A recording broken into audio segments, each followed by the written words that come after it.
嚟整湯圓，整定聽日過冬食嘅。幻想下啦，呢期呢係馬嚟嘅，出年係馬年，整個馬先，係唔似嘅啦，大家幻想下啦。我哋啲藝術細胞唔似啫，嗰個。OK， 好啦，繼續湯圓啦。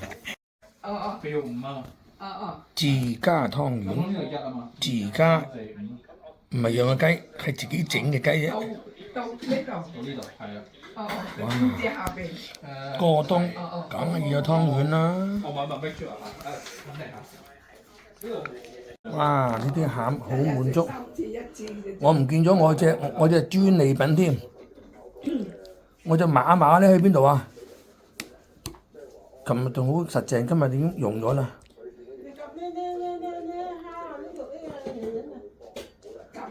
冇咗啲，冇咗我嗰隻雪條添。馬年啊嘛，馬年啊，出年馬年啊嘛。我琴日就整咗隻馬咯，而家咪用嚟一睇咯，幾好。有個朋友送咗蛋糕嚟食。你話呢個叫咩蛋糕喎？你話叫做？唔係你叫咩蛋糕啊？芝士蛋糕，佢話芝士蛋糕。有話唔係嘅。你係啊！我頭先睇錯嘢啊！